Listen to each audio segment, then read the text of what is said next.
The fact that Howie Roseman was able to get a fifth round pick that could turn into a fourth round pick by trading Bryce Huff is magical stuff. It's magical stuff. For a guy in Bryce Huff who was a 1 year wonder, 1 year wonder.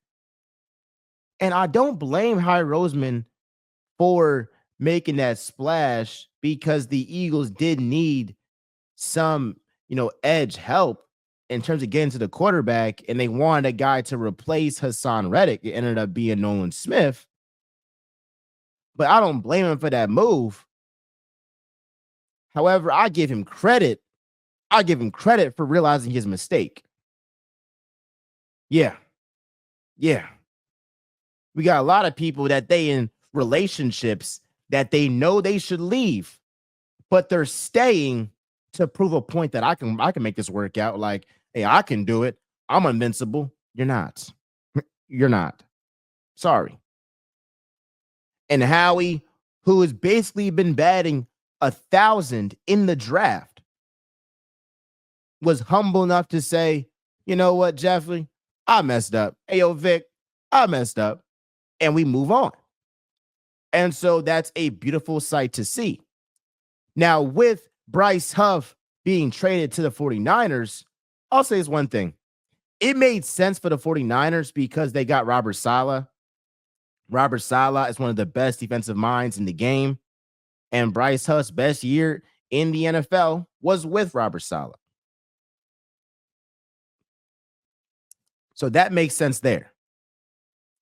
For the Eagles, with the Eagles trading Bryce Huff, and obviously we know he did not really have that much of a difference, if any, for the Eagles, this puts more pressure on Jalyx Hunt, Azeez Ojulari, and Joshua Uche, and especially Nolan Smith to show up because you're without Brandon Graham and Josh Sweat.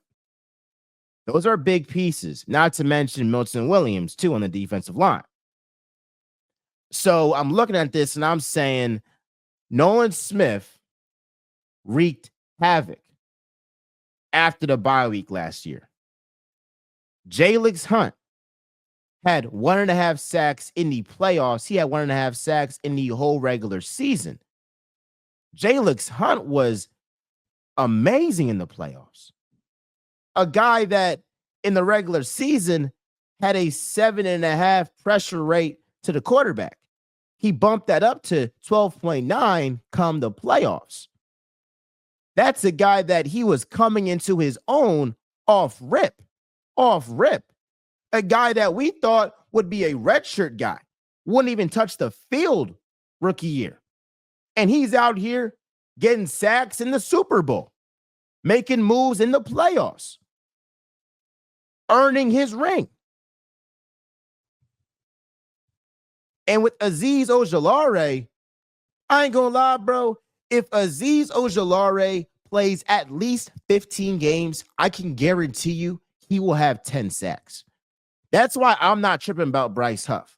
Because Azeez Ojulari, if and when he's healthy, he will put up 8+ sacks at the bare minimum. That's what he did his rookie year. His rookie year, he played 17 games. He had 8 sacks. Only reason why his stats diminished was because he was in and out the lineup for injury. And now in practice, he's going up against Lane Johnson and Jordan Mailata. So all bro got to do is stay healthy. And speaking of that point of like the reps in practice and iron sharpens iron, that aspect, I think folks aren't realizing that Nolan Smith and Jalyx Hunt are going up against Lane Johnson and Jordan Mailata every day in practice. You're talking about the best offensive line tackle duo in the league. You're talking about arguably the best left tackle in the game. Arguably Lane Johnson, the best right tackle in the game.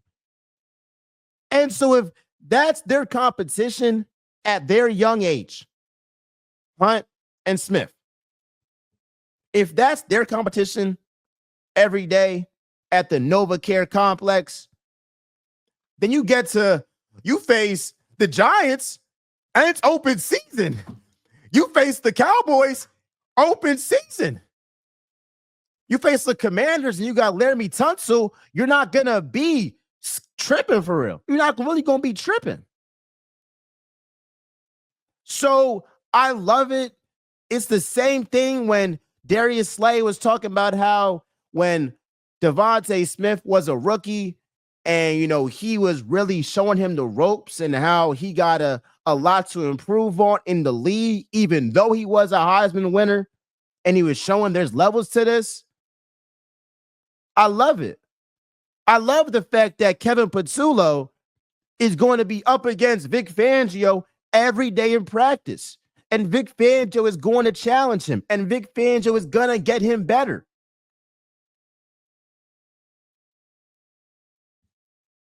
I love the fact that Quinyon Mitchell is going up against A.J. Brown in practice. Cooper DeJean, Devontae Smith.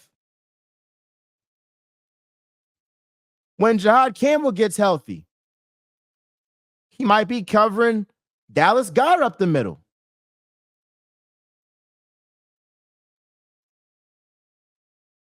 Jahad Campbell, Zach Bond. They're trying to find the gaps to stop Saquon in practice. So I think it's off season now. And obviously, we want to make content. We want to make engaging content. But now is a great time to see certain matchups in practice. Because best believe Quinyon Mitchell going up against A.J. Brown in practice helped his development a whole lot. A whole lot. That's why when he faced Mike Evans week 4, he was talking crazy and was going right at him. Because I play a dog every day in practice. That's what Quinyon thinking. When Cooper DeJean stops Jamar Chase in his tracks on a 4th down, he's not starstruck because he's playing against A.J. Brown and Devontae Smith in practice.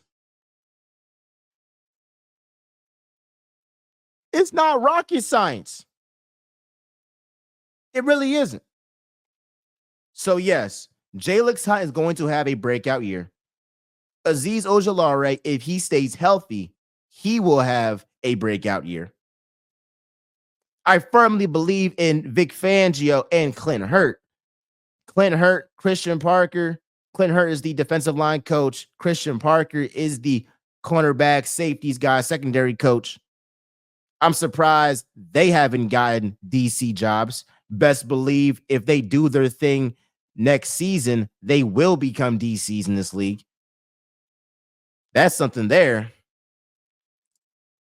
But another guy on defense that I haven't talked about a lot, and y'all going to be happy that I'm talking about him.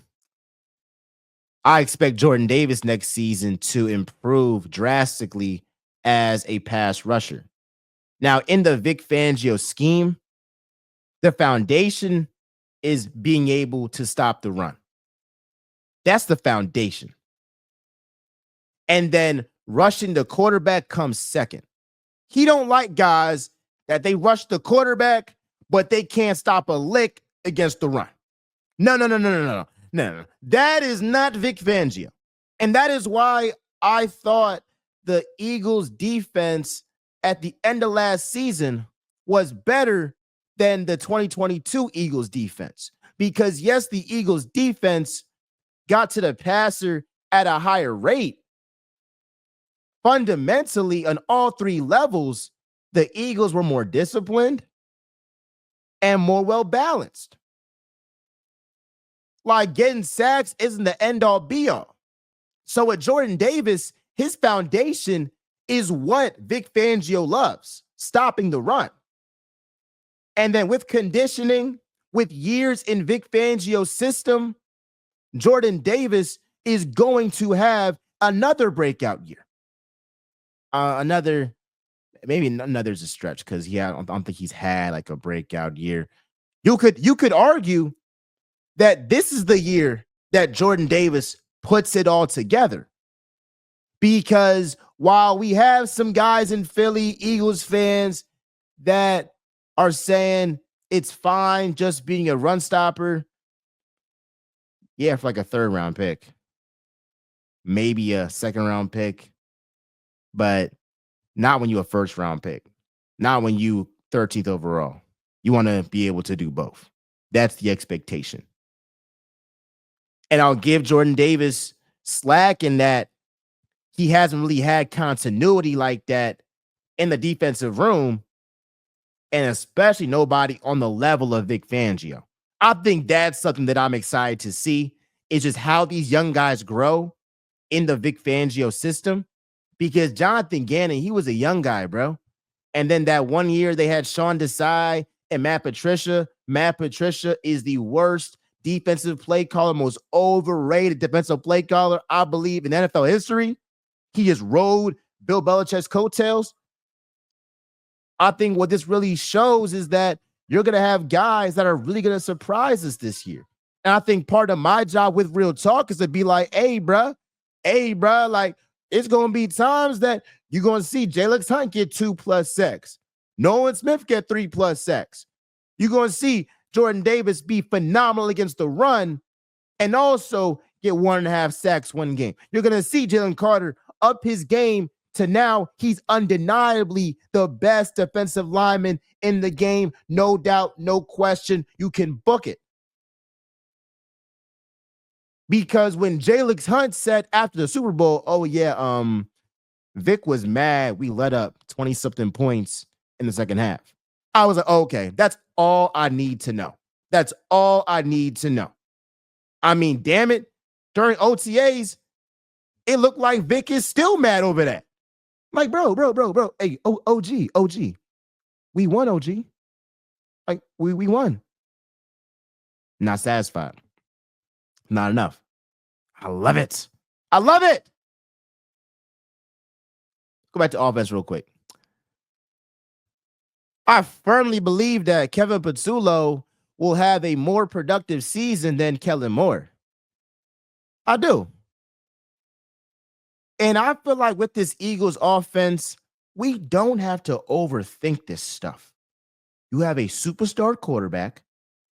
You have the best offensive line in the game. All pros everywhere. Mailata, Lane Johnson, Pro Bowler Cam Jurgens, Landon Dickerson. Wide receivers, A.J. Brown, Devontae Smith, the best duo in the game. Dallas Goedert, top 6 tight end at worst in the game. I mean, like, it's and Saquon Barkley, it's a reason why he's on the Madden cover. It's a reason why he's on the Madden cover.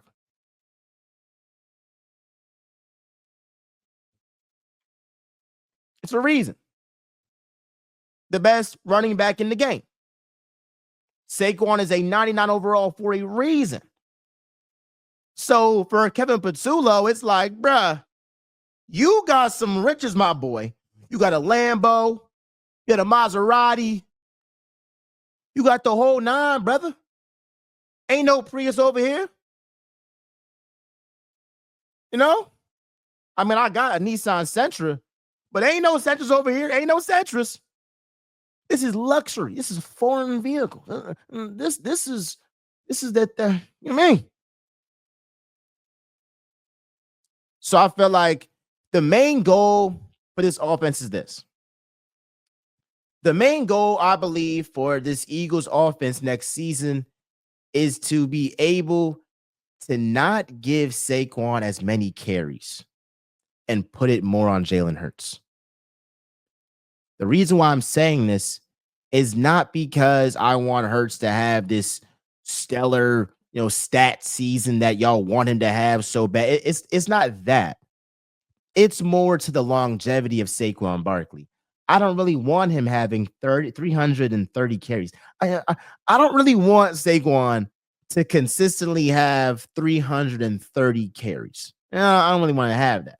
Now, part of dropping that is Will Shipley and A.J. Dillon. Those guys turning up next season and backing up Saquon well. But the other side of it is that, all right, the Eagles were dead last in passing attempts. I ain't saying they got to throw it as much as Joe Burrow in them and be in shotgun all day. But what I will say is, I would like to be middle of the pack. I would like to be middle of the pack. And I would like to see a guy in Jalen Hurts really have that breakout year passing wise, which he will. You got to think about this, bro. Jalen Hurts and Tom Brady are very, very similar because Tom Brady in his fifth season, that was when he started really, really showing off them stats. That was when he had, a league leading 4,100 passing yards. That was the year that he finally broke 4,000 passing yards. Before then, it was guys like Kurt Warner, Peyton Manning, throwing hella yards. But who won them chips? Chips, multiple. It was Tom Brady. And then as he won, as he learned, as he got better in his fifth season, he showed up statistically. Hurts is the same way. In his first 4 years, he got 2 appearances in the Super Bowl, and he has a Super Bowl championship and a Super Bowl MVP. He's heading into his 5th season. This is the timeline to go out here and have 30 passing yards. I said 30 passing yards. This is the season to have 30 passing touchdowns. To add that with 14, 13 touchdowns rushing. To break 4,000 passing yards. This is the season. And I believe he can do it.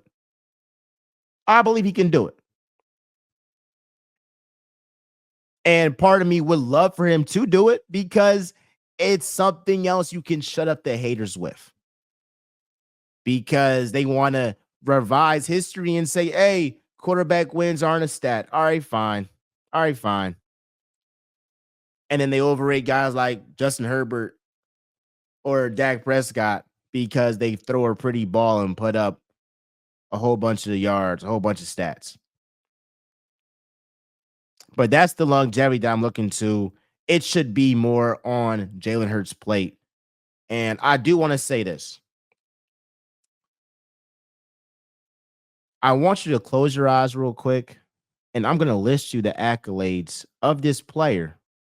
And you let me know if he's elite, because this guy is elite to me.